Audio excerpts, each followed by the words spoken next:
qu'un seul nom qui sauve, qui guérit toutes les maladies. Peuple de Dieu, chers internautes, je vous salue dans le précieux nom de notre Seigneur et Sauveur Jésus-Christ. Aujourd'hui, nous allons considérer ensemble la parole de Dieu dans Matthieu, chapitre 22, versets 1 à 14.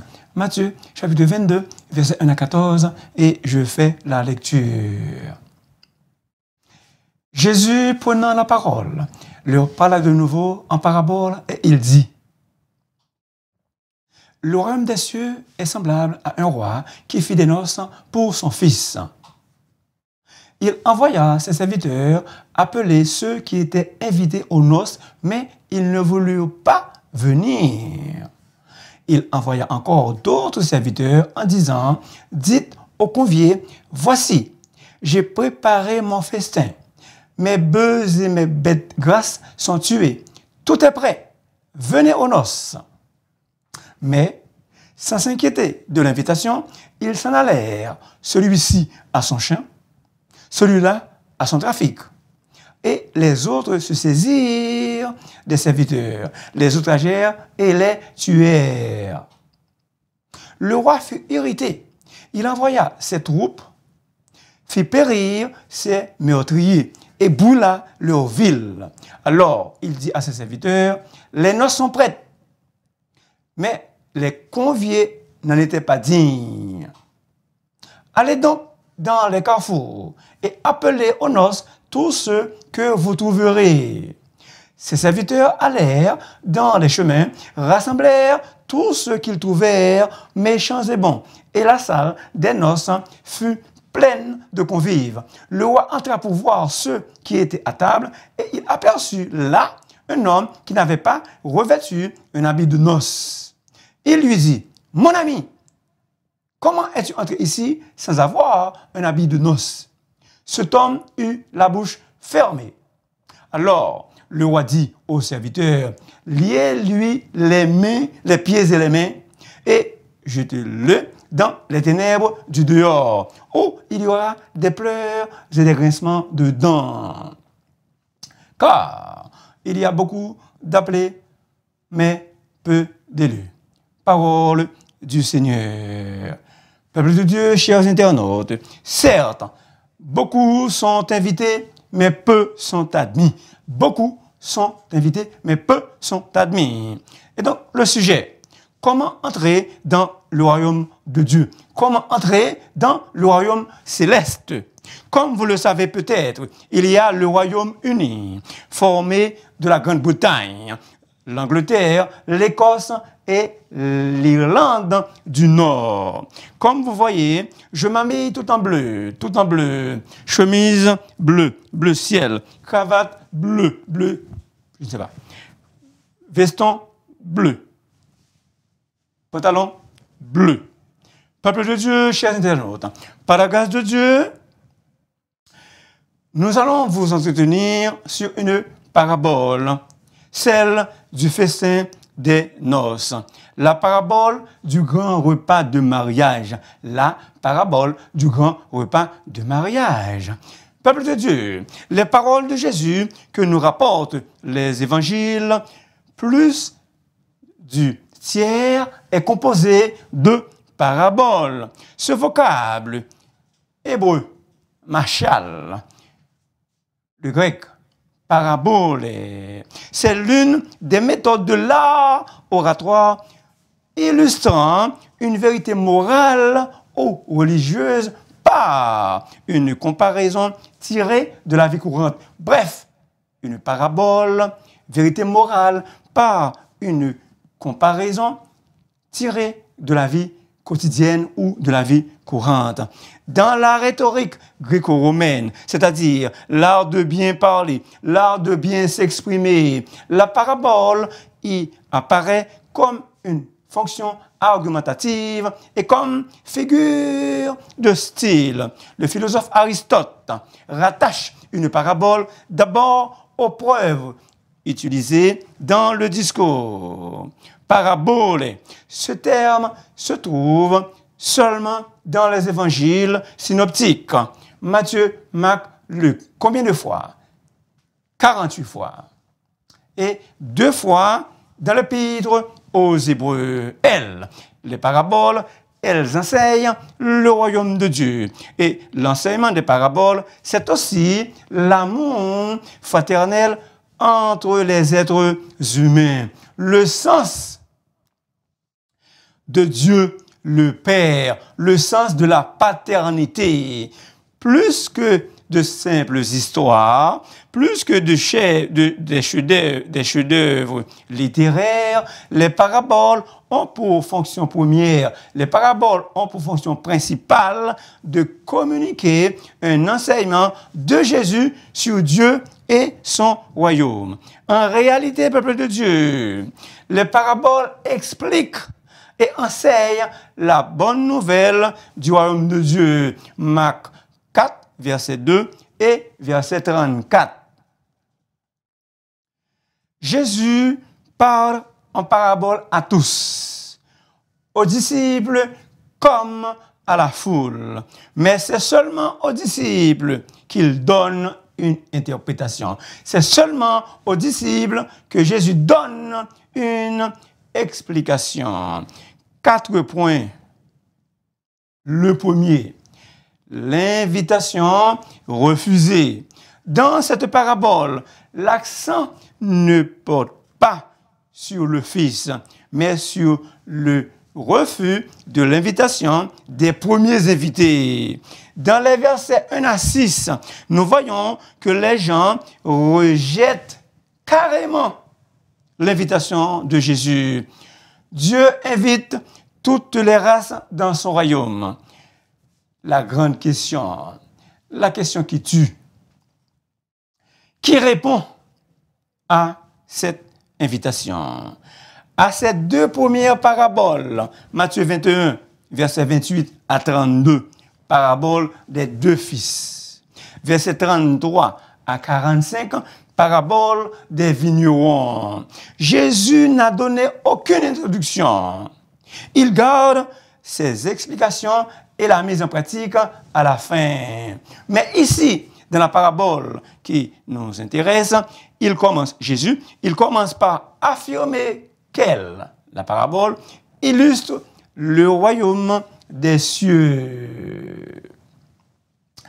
Étant donné que la plupart des Juifs croient que le royaume des cieux leur est exclusivement réservé, et peut-être à quelques partisans, à quelques prosélytes, les auditeurs dans le temple savent immédiatement que ce que Jésus est sur le point de dire s'appliquera intimement à eux. Ils savent parfaitement que c'est à eux que Jésus adresse cette parabole. Le roi représente Dieu. Le Fils, Christ, notre Seigneur Jésus. Les noces décrivent les bénédictions que Dieu a promises à Israël. Les serviteurs que Dieu envoie à maintes reprises vers ceux qu'il avait invités pour les appeler à venir aux noces sont Jean-Baptiste, Jésus lui-même, pendant son ministère de prédication et d'enseignement. Les apôtres néo-testamentaires, c'est-à-dire les apôtres du Nouveau Testament, les prophètes et d'autres prédicateurs et enseignants. Les invités indifférents représentent les gens qui se préoccupent des choses de la vie de tous les jours et de leurs soucis personnels. Ce sont essentiellement des gens qui ne s'intéressent aucunement aux choses célestes, aux choses spirituelles. Ils ne sont généralement pas hostiles à l'Évangile, pas hostiles aux choses de Dieu, mais ils n'ont tout simplement pas de temps à y consacrer. L'invitation à la fête se fait en deux temps. D'abord, une invitation personnelle portée par les serviteurs. Elle rencontre un refus catégorique. Ensuite, une autre invitation pour annoncer que le festin est prêt. En fait, le roi avait invité de nombreux juifs, mais la plupart d'entre eux n'ont pas cru que Jésus est le Messie, le Dieu, Fils de Dieu et Sauveur du monde. C'est pourquoi ils ont refusé de venir au festin organisé en son honneur. Ils ont refusé de venir au festin organisé en l'honneur de Jésus.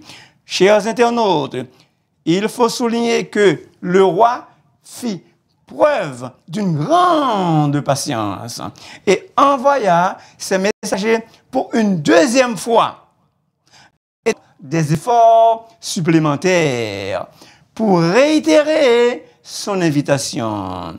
Mais hélas, pas plus de résultats. Non seulement les invités refusèrent de venir, bien plus de surcroît, ils maltraitèrent et tuèrent les serviteurs qui venaient les appeler.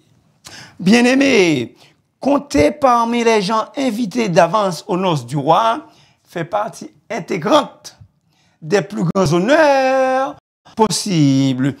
Il ne fait aucun doute que ceux qui ont reçu l'invitation se sont flattés, se sont vantés auprès de leurs voisins et leurs amis.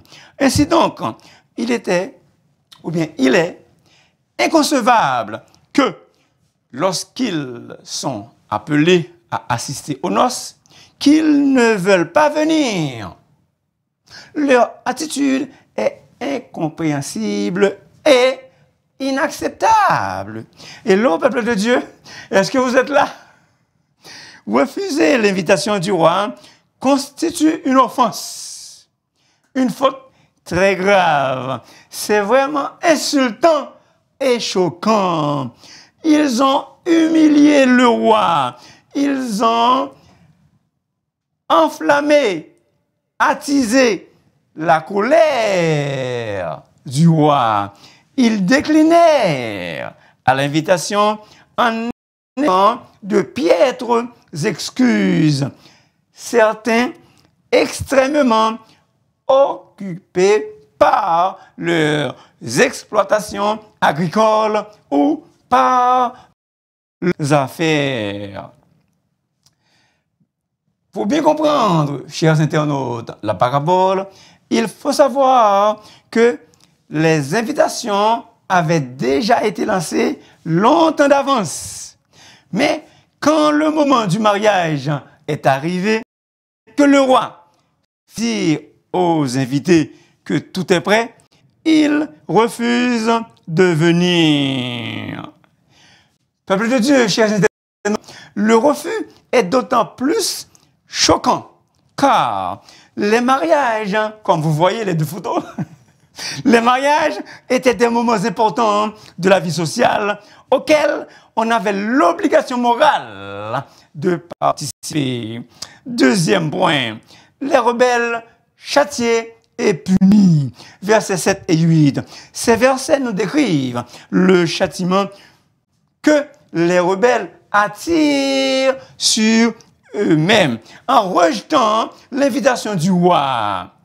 Dans l'un de ses livres, l'historien Flavius Joseph, témoin de la destruction de Jérusalem, relate très clairement cette scène horrible.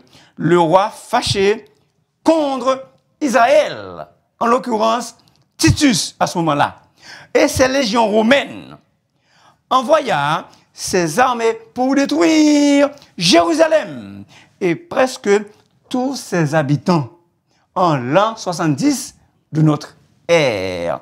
Ce sont les armées de Dieu, l'instrument dont Dieu, il utilise pour châtier Israël. Le roi est tellement irrité, mécontent, qu'il fait périr les meurtriers et brûler leur ville. Il déchire la première liste d'invités. Le roi, il déchire la première liste d'invités. Cette parabole nous rappelle ce que Dieu a affirmé antérieurement au déluge. Mon esprit ne restera pas toujours dans l'homme. Genèse 6, verset 3a. Ainsi, le roi, il lance une nouvelle invitation, une invitation générale à l'intention de tous ceux qui veulent venir. Cette fois-ci, il n'y a pas une seule place vide dans la salle de noces. Et donc, peuple de Dieu, Israël est donc mis de côté en tant que nation. Et l'évangile est proclamé aux païens, bons et méchants, des prostituées aussi, riches ou pauvres. Acte 13, versets 45 et 46. Acte 28, verset 28. Mais chacun de ceux qui s'approchent est examiné attentivement et personnellement.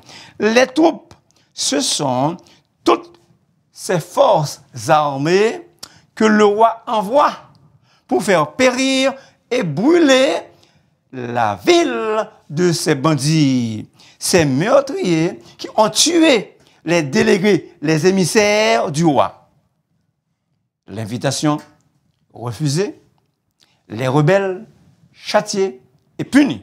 Troisième point, les nouveaux invités. Les nouveaux invités. Versets 9 et 10. Ces versets exposent les invités dûment conviés à remplacer ceux qui ont refusé plusieurs fois l'appel du roi. Les noces du roi sont maintenant prêtes, mais personne n'y assistera à moins que de nouveaux invités y soient conviés. Le roi dit cette fois-ci à ses serviteurs, allez dans les carrefours et appelez aux noces tout ce que vous trouverez. Le plan du roi.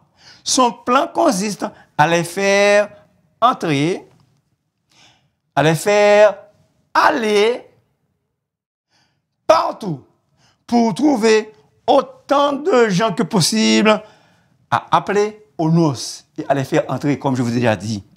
C'est d'ailleurs le grand mandat, la grande commission.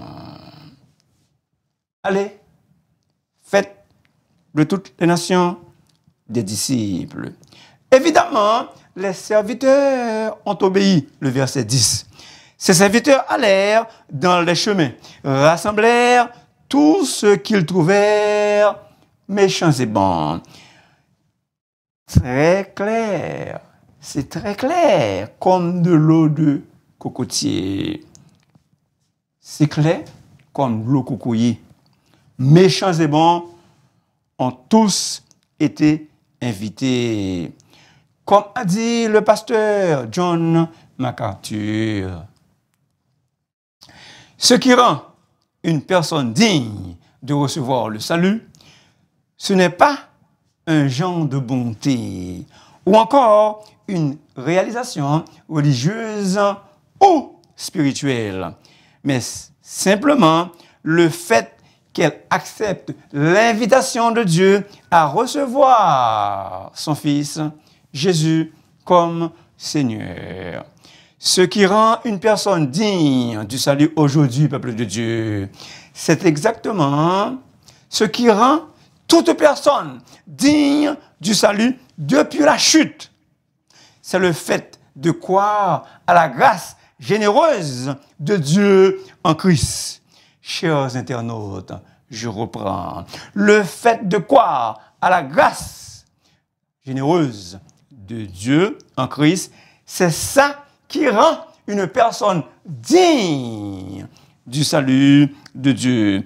Tous ceux qui acceptent l'invitation de Dieu à participer à la célébration de son Fils, c'est-à-dire ceux qui suivent le Fils comme leur Sauveur et Seigneur, seront au nombre des conviés dans la salle des noces, comme vous voyez dans l'écran.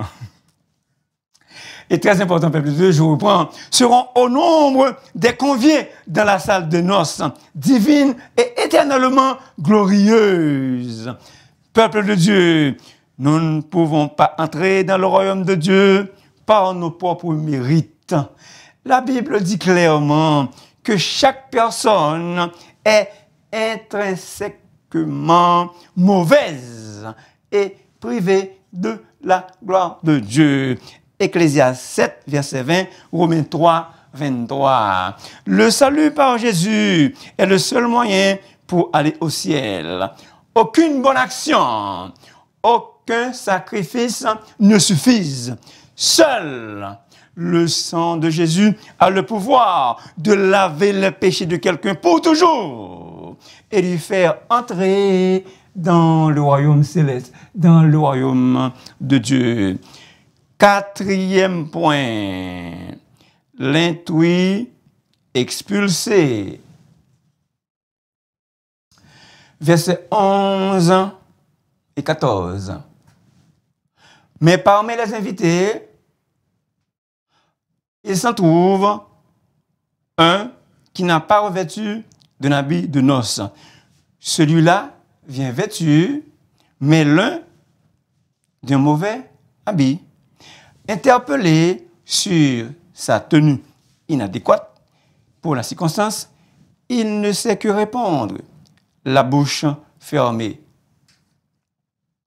L'homme entré sans avoir revêtu l'habit de noces désigne celui qui professe être prêt pour le royaume de Dieu, mais qui n'a pas revêtu de la justice de Dieu par Jésus-Christ. 2 Corinthiens 5, verset 21. Très important, peuple de Dieu. L'habit qui convient aux noces, c'est la foi authentique que Dieu impute, qu'il porte en compte à justice et sans laquelle personne ne peut entrer ou vivre dans son royaume. En d'autres mots, le vêtement de noces représente la justice de Christ qui nous est imputée par la foi. Et tous ceux qui participent au festin doivent être absolument revêtus de la justice de Christ. Romains 13, verset 14. Revêtez-vous du Seigneur Jésus-Christ. Je vous le dis, si votre justice ne surpasse celle des scribes et des pharisiens, vous n'entrerez pas dans le royaume des cieux. Matthieu 5, verset 20. Cet homme, dans notre texte, ne peut vraiment avancer aucune excuse, car la coutume voulait en ce temps-là que l'on offre un vêtement de noces aux invités qui n'en possèdent pas.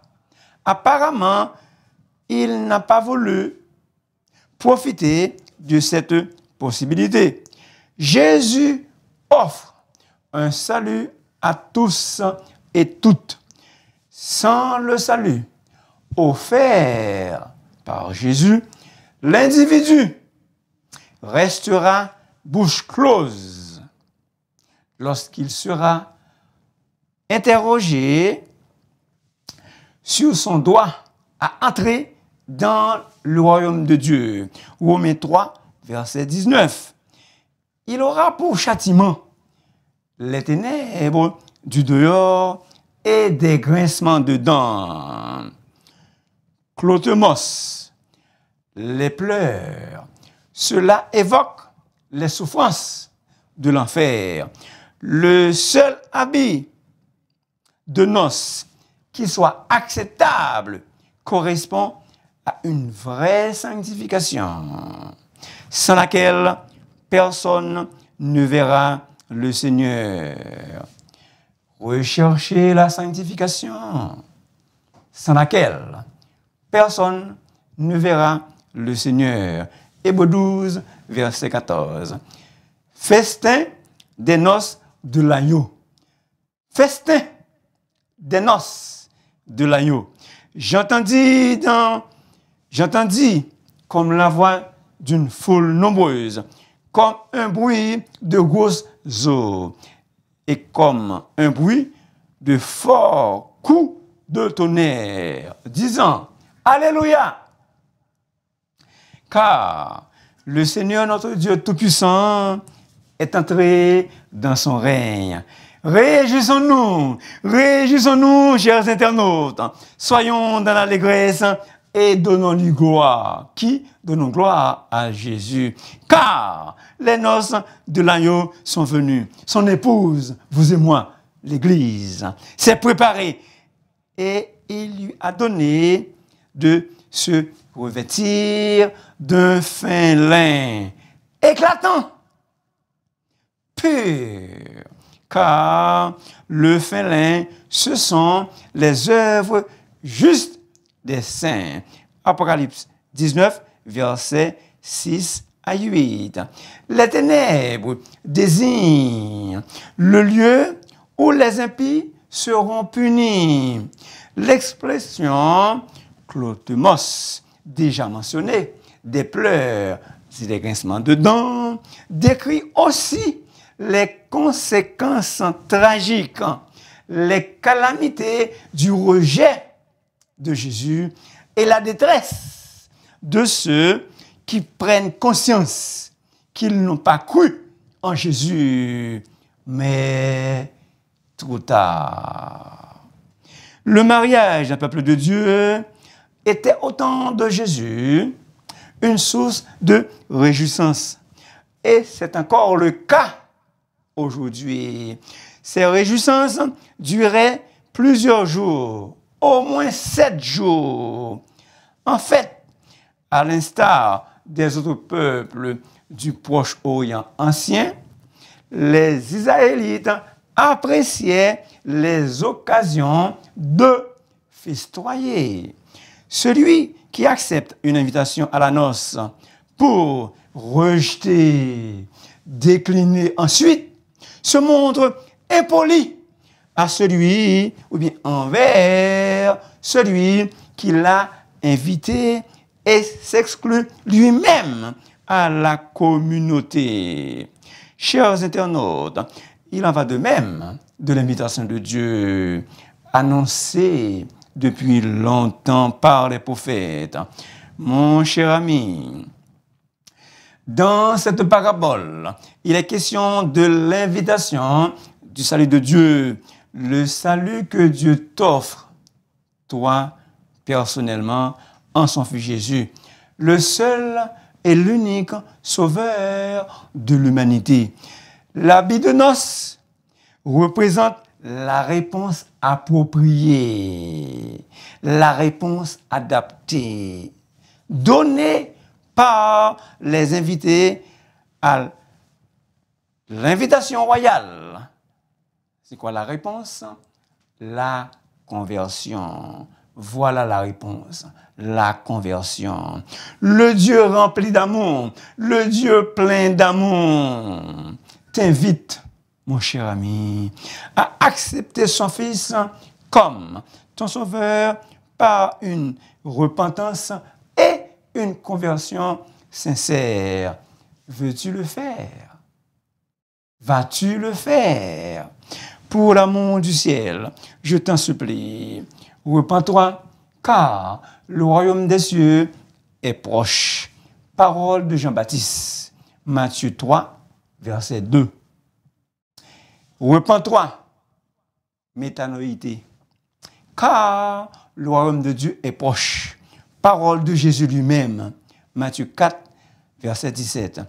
pas Lionel, Jean le Baptiste et Jésus qui veut te sauver, te disent, repens-toi, car le royaume des cieux est proche. Certains vont s'exclure eux-mêmes, tandis que d'autres, des pécheurs et des païens, vont répondre à l'invitation. Mon cher ami, je souhaite que tu sois parmi ceux qui répondent à l'invitation du salut de Dieu en Jésus-Christ. Comment y répondre? Par la repentance. Dieu est patient, mais sa patience a ses limites.